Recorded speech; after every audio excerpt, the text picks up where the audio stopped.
In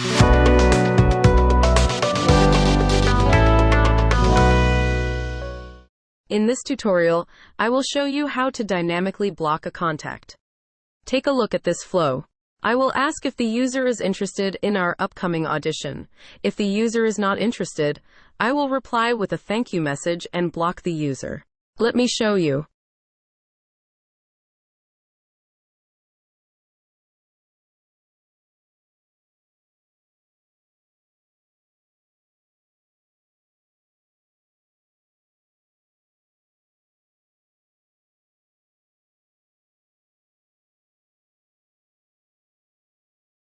Take a look. The contact has been blocked. Here we come to the end of this tutorial. Thank you for watching.